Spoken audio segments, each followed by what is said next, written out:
future doctors and welcome back to my channel.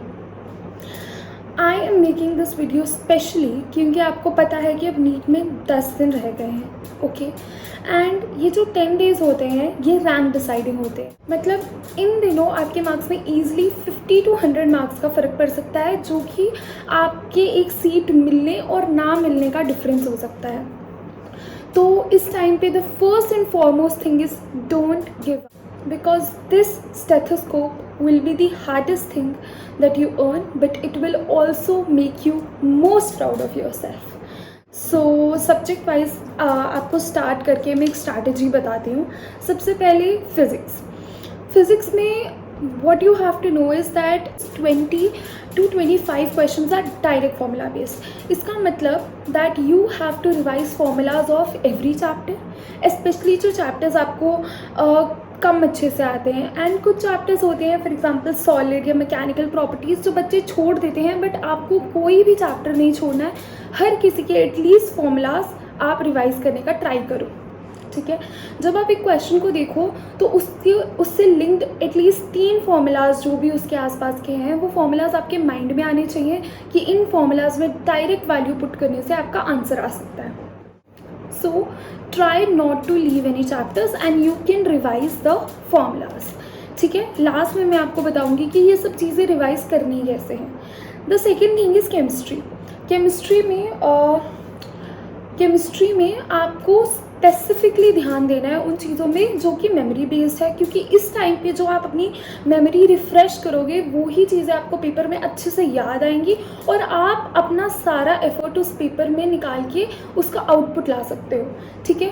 तो organic में specially बहुत सारे नेम्ड रिएक्शंस होते हैं, एनसीईआरटी से आपको पढ़ने हैं या फिर मतलब कहीं पे भी एनसीईआरटी बेस्ड जो भी चीज़ है, एक्स्ट्रा कुछ भी पढ़ने का ना आपके पास टाइम है इस टाइम और ना आपको ध्यान देना है। एनसीईआरटी ऑर्गेनिक में जो भी नेम्ड रिएक्शंस है वो रिएक्शंस का आपको प्रोडक्ट पता होना चाहिए, ठीक है।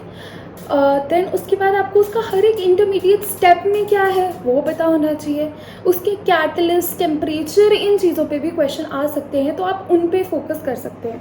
एंड इवन इनऑर्गेनिक में काफ़ी जो क्वेश्चंस है वो एनसीईआरटी के ही एग्जांपल्स होते हैं या एनसीईआरटी के अंदर से ही आए होते हैं, तो आप इनऑर्गेनिक और ऑर्गेनिक एनसीईआरटी से रिवाइज कर सकते हैं क्योंकि वो आपको भूल सकती हैं। एंड काफ़ी सारे ऐसे छोटे छोटे चैप्टर्स होते हैं जैसे बायोमोलिक्यूल्स या जो भी आपके सब्जेक्ट में मार्क्स बढ़ा सकते हैं just because of knowing one fact, तो आप उनकी तरफ फोकस कर सकते हैं, ठीक है।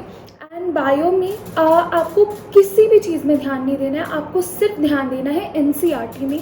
सो एनसीईआरटी को जितना आप ग्रास्प कर सकते हैं, जितना रिवाइज कर सकते हैं, जो भी आपके वीक एरियाज़ हैं उन पे बहुत अच्छे से फोकस करें, ठीक है। बिकॉज एनसीईआरटी बायो जो है ये आपका टाइम सेविंग जोन बन जाएगी बेसिकली।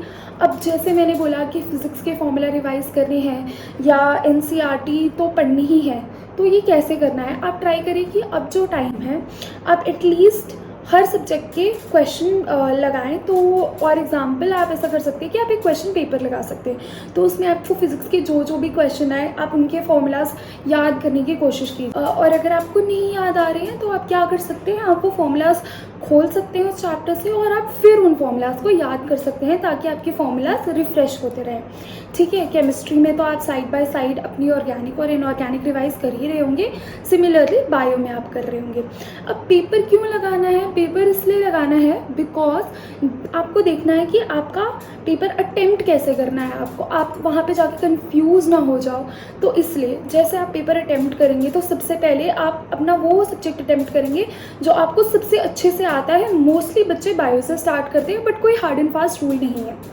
बट बायो जब आप अटेम्प्ट करेंगे, सपोज आपने पहले स्टार्ट की, तो आपका टारगेट होना चाहिए कि जब आप अपने प्रैक्टिस पेपर्स भी कर रहे हैं तो बायो को एटलीस्ट मैक्सिमम टू मैक्सिमम भी आप 30 मिनट्स में ही ख़त्म करें, नॉट मोर देन दैट, ठीक है।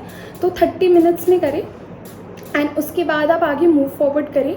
अब जैसे सपोज़ आपने फिज़िक्स स्टार्ट किया है, तो अगर आपसे एक क्वेश्चन में ज़्यादा टाइम लग रहा है तो आप उसको ऐसा ना करेंगे आप उस पर बहुत देर तक उसी क्वेश्चन के पीछे लगे हुए हैं और आप इस तरह से अपना टाइम वेस्ट कर रहे हैं, ठीक है। बायो में टाइम सेविंग जोन में आपने सेव कर लिया, बट दैट इज़ नॉट कि आप अभी यहाँ पे वेस्ट कर लें।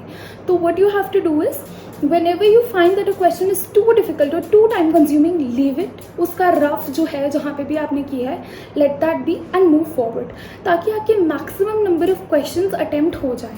After you've done the questions in a good amount of time, अगर आपके पास टाइम बचा है, वापस उन questions पे जाएंगे, you'll find that your brain is now so much more clearer and calmer because you know that you have time left and you have done a lot of questions. तब आप उसको attempt करें from a fresh mind and you will be able to do it well. So how can you understand all this and how can you learn all this? It is by practising these questions and revising whatever memory based things you have to revise. So that is it. I wish you all the best and I hope you utilize this time and I hope you give a very nice paper and I hope you all become colleagues and batchmates and I hope you do very well in NEET and I want to see you becoming doctors and I want to see you having these stethoscopes and aprons. Okay, all the best. Bye bye.